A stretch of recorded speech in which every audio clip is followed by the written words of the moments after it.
Hello snowboarders of the internet, I'm your host Avran LeFeber, and in this video we're going to be reviewing the Marhar Darkside. This board features Marhar's new age camber, so what you get is camber just past the inserts, then a little flat section, then a tiny little bit of rocker in the tip and the tail. This is going to give you the load, pop, snap, and drive of traditional camber, but with that little bit of flat and rocker out there, it makes it easier to press as well as ease of entry in and out of turns, and a little bit better in powder. This board is available in 151, 151 wide, 154, 154 wide, 158, 158 wide, and 161. I rode this board at Arapahoe Basin on a day that had gray skies, moderate visibility, moderate winds.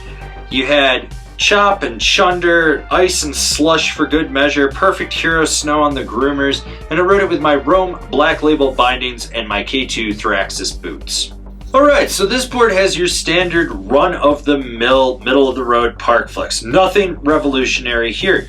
You got softer flex on the tips, it stiffens up through the middle, and the torsional flex kind of matches up to it, so it allows you to twist the board where you absolutely need to. The thing that stands out with this board is that flat section before that micro rocker. That is the key sweet spot for locking into presses. You are going to notice that. Now, when it comes to the stability of this board, yeah, you're going to get chatter in the tips and it slightly resonates underfoot, so you might feel it there a little bit. But what you need to know is that if you keep your knees bent, you're not going to get knocked around. You're not going to have too many problems. I mean, obviously in fully rutted out terrain, you might end up on your ass, but for the most part, it's damp yet still lively, which is absolutely awesome for this type of board. The pop out of this version of this board is the best to date. This board has solid rebound when you load that camber section up and engage that flat section into the tail. It wants to pop. You're going to be able to launch a side hit, roller, cat track gap, whatever's in front of you, and never have to worry about it.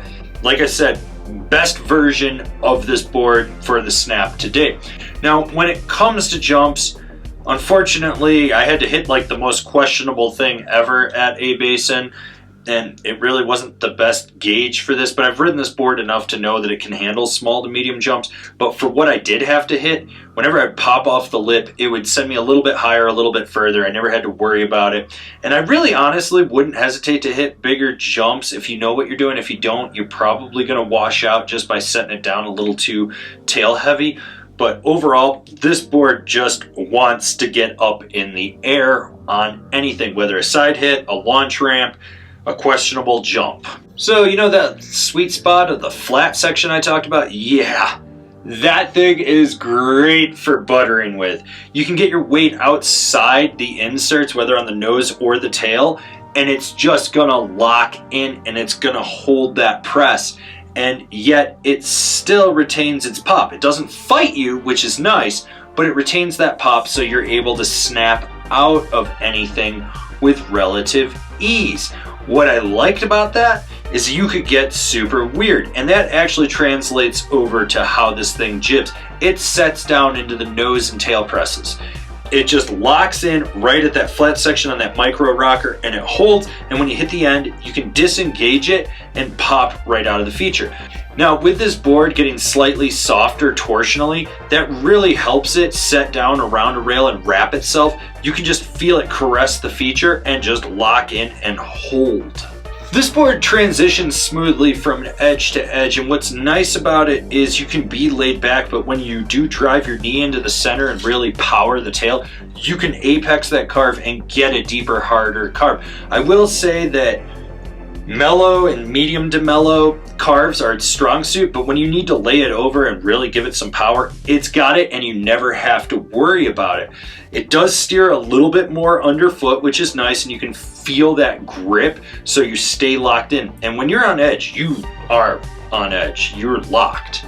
You never have to worry about this kicking out of the carve or disengaging unless you want it to. Who's this board for? The pop-loving freestyle guy that wants a well-rounded deck. So hands down, this was the best version of the Darkside I've been on to date. Like, this is better than all the previous versions. This really stood out as being a very solid deck. You got more snap and more power where you need it, but it retains a playfulness right where that sweet spot is in the nose and the tail, which lets you get weird when you're buttering, and it helps you with jibbing. I love this board. I didn't want to get off this board, which in the past I've been like, yeah, okay, it's a snowboard. I get where they're going with it. Wasn't my favorite, but this really stood out to me as just being leaps and bounds ahead of where it was. And I think a lot of people have kind of slept on the Darkside from Marhar, and this is super, super solid. And one thing I want to note is they did send me the black top sheet sample. You can get a custom graphic put on right off their website if you want to, so you can put your own graphic on there. You never have to worry about it, or you can just buy the stock one. Either way, it's just something I thought I'd mention to you guys. Comparable boards: the Rome Agent, the Solomon Huck Knife, the Capita DOA. Binding recommendations: the Rome Katana, the Solomon District Pro, the Union Strata. This has been my review of the Marhar Darkside. Do you agree? Do you disagree? Do you own one? Are you going to buy one? Leave me a comment down below. Let's have a conversation about this snowboard. If you're new here, remember to subscribe, click the bell, get those notifications. That way you're not missing any of the videos we got coming out for all you snowboarders of the internet. And if you really like what we're doing over here and you want to support us further, swing on over to Angry Snowboarder VIP and become a member. Sure, I could tell you more here, but I got a video over there that explains it so much better. As always, I've been your host, Avran LeFeber, and I'll see you in another video.